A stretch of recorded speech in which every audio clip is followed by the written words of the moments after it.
So yesterday, was yesterday, day before yesterday, the FBI um, named Assata Shakur as a terrorist, upped her bounty to $2 million, and is basically putting out APBs on her on billboards in New Jersey where the alleged crime took place.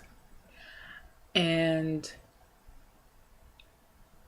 you know, my Facebook has been lit up with people posting about Asada. That's because, as the kind of people that I rocks with on Facebook, that be up on it. But I actually had I followed Madame Noir, and surprisingly, they posted something on it. In between their post about what happened on Scandal and and other things. And I saw the comments, right? I saw the comments because it's the regular drivel that people, comment. And the question was, the FBI named Assata Shakur as the first woman on the terrorist list. Do you think that it's right? And people obviously did not know who Assata is and what she has done or what she meant to a lot of revolutionary people, or what she means to a lot of revolutionary people, because she's still alive and she lives in Cuba. She actually was a part of the Black Panther Party and the Black Liberation Army, and don't I get fuzzy on dates, but about 40 years ago, she had was involved. She was attacked by police.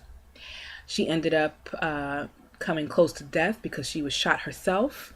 She ended up being convicted of a crime of killing an officer. And then eventually escaped from jail and found political asylum in Cuba. Gangsta. You know what I mean?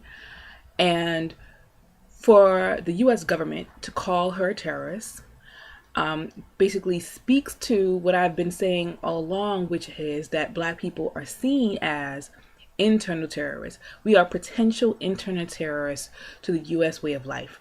This is because of the way that we have been treated, our history in this country, that we at any point have the capacity of going loco. I mean, loco for the betterment of ourselves and for our people, because there's only so much a people can take. You saw that with Chris Dorner. You've seen that through history and time, where Africans just pop off because it is necessary. And I'm not here to debate whether or not she killed this person. I really don't give a shit. Because to quote Talib Kweli, who cares what I say to a dead, who knows what I say to a dead cop's wife? The cops kill my people every day. That's life. You know what I mean? And we know what happens in our community when somebody is suspected of having a gun or something like that, when our children are murdered in the street by these so-called law people who are providing law and order.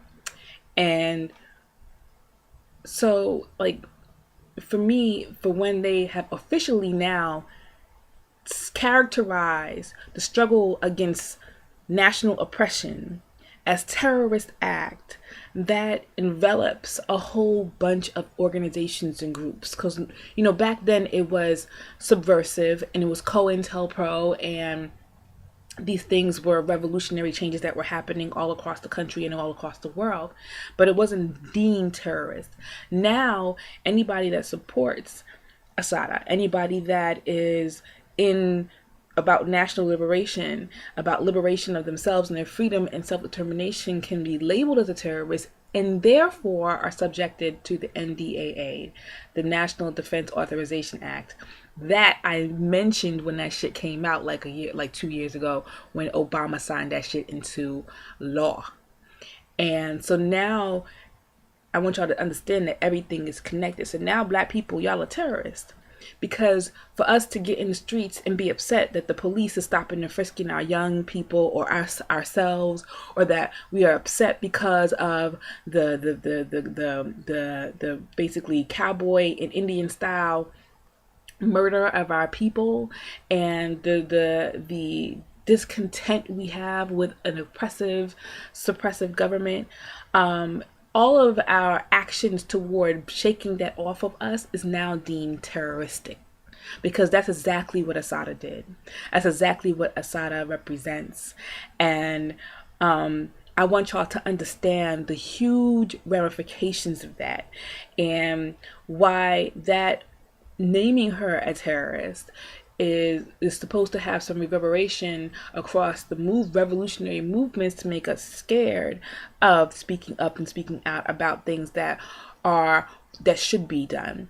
And it's funny how the oppressor, it's not funny, but it's expected how the oppressor gets to say who and who is not a terrorist, when there's so much more people within its own ranks that have committed terroristic acts, when the United States itself is a terrorist entity that goes out into the world and commits acts of terror in different countries and within its own country. And so this is truly the last leg of this country, of this system, and is truly bringing on an age where people will have to decide what they would want to do. Will they want to be in line with this, or do they want to be against it? And 40 years ago, 30 years ago, 20 years ago, people have made choices. And I am proud of freedom fighters that have fought for us to live and breathe and feel proud of their actions. It is time that we pay homage to the people who have fallen before us, whose dreams have not been realized, because none of their dreams have been realized for African people nowhere on the planet. And it's time that we support our freedom fighters that are currently locked up in the injustice system, political prisoners. I happen to think that every black person in jail is a political prisoner just because of the nature of our existence here. But in terms of the people who actually stood out and said, this is what I'm fighting for the for the liberation of African people, for the liberation and freedom of all peoples, these are the people that we need to pay homage to and respect, and never side with the oppressor against, because they did it for you. We do it for you and our future generations. And we should never ever say, well, if it's true, then I guess she should be labeled a terrorist. Never say that shit. Never. Doesn't matter if she did it. Doesn't matter if she didn't do it. The fact is that she was fighting against an oppression, and that has not been resolved and continues to this day. And you side with her and every revolutionary always.